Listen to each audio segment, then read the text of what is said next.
Kemunculan Front Pembela Islam (FPI Reborn) telah ramai diperbincangkan di publik. Setidaknya hal ini dapat dilacak melalui jejaring internet yang menyebutkan bahwa sejak FPI secara organisatoris dibekukan, FPI langsung mendirikan ormas lain dengan identitas sama, namun menggunakan istilah yang berbeda. Misalnya pada Desember 2020 lahir Front Persatuan Islam dan baru-baru ini muncul Front Persaudaraan Islam. Deklarasi FPI Reborn masih diikuti oleh sejumlah tokoh FPI lama. FPI versi ini tidak didaftarkan ke pemerintah. Menurut Aziz selaku kuasa hukum FPI mengatakan bahwa meski tidak didaftarkan, FPI versi ini sah dan legal menurut putusan MK nomor 82/PUU/11/2013. Dalam putusan ini dijelaskan tentang bolehnya ormas yang tak berbadan hukum untuk tidak mendaftar. Minusnya ormas yang tidak mendaftar adalah tidak akan mendapatkan pelayanan dari pemerintah, dan bagi FPI baru, hal ini tidak menjadi persoalan. Meskipun berbeda secara penamaan, namun semangat gerakannya masih tetap terinspirasi oleh FPI lama. Selain tokoh yang terlibat masih sama, baik FPI baru, versi persatuan maupun versi persaudaraan. Keduanya juga masih menggunakan ADART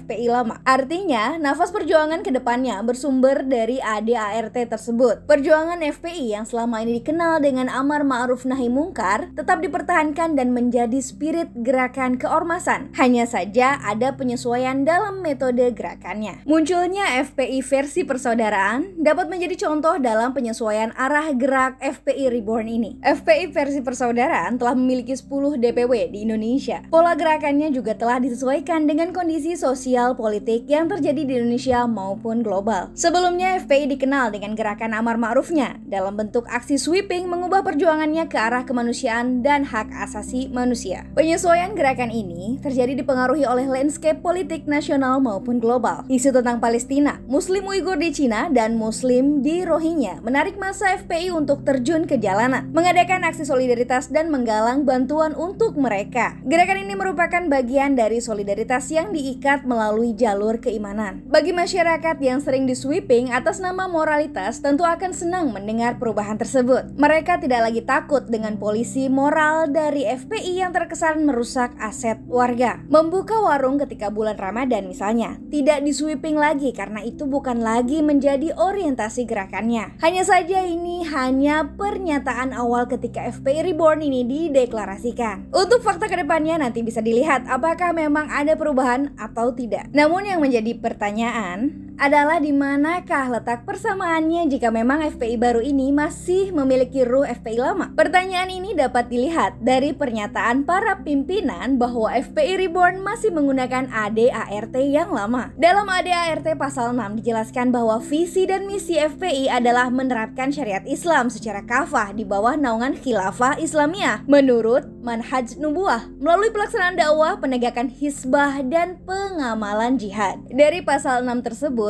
persamaan yang paling tampak adalah dalam segi politik. Syariatisasi yang diperjuangkan oleh FPI lama masih tetap dipertahankan. Masalah kepemimpinan misalnya, FPI akan tetap memilih pemimpin muslim laki-laki dan taat beragama. Dalam konstelasi demokrasi di Indonesia, FPI dapat saja menunjuk dan atau mendekati calon pemimpin yang dianggap taat beragama. Mereka juga siap mengawal dengan catatan apa yang menjadi agenda FPI secara lokal maupun nasional dapat diakomodasi. Dalam artian FPI dapat mengintervensi kebijakan-kebijakan yang dikeluarkan oleh pemerintah dengan pemahaman syariat yang mereka yakini. Jika ada pemimpin yang mau seperti itu, maka anggota maupun partisan FPI akan dikerahkan untuk memenangkan calon tersebut dan akan siap mengawal jalannya pemerintahannya. Sementara dari segi partai politik, FPI baru masih tetap sama dengan yang lama, yakni memilih partai Islam. Persoalan ini telah dibahas secara detail oleh Habib Rizik Syihab yang membagi partai di Indonesia ke dalam dua bentuk, yakni partai setan dan partai Islam. Klasifikasi tersebut mengikuti pemikiran Sayyid Qutb yang membagi jenis masyarakat modern ke dalam dua bagian, yaitu jahiliyah dan hakimiyah. Apa yang dimaksud masyarakat jahiliyah adalah masyarakat yang tidak meletakkan nilai keislaman dalam keseharian yang membudaya. Di Sayyid Qutb diikuti juga oleh Habib Rizik, masyarakat modern dibentuk tidak berdasarkan azas Islam seperti liberalisme, sekularisme, dan rasionalisme. Di sisi lain, apa yang disebut dengan masyarakat hakimiyah adalah sebuah tatanan masyarakat yang ditata berdasarkan hukum Allah, Islam, baik mulai aspek ilahiyah maupun aspek muamalah. Upaya FPI Reborn dalam mempertahankan sikap dan pemikiran politik dari FPI lama adalah untuk menciptakan masyarakat Islami yang diinginkan. Ini dipertahankan karena apa yang diinginkan selama ini belum tercapai. Oleh karena itu, keberadaan FPI baru baik P persaudaraan maupun P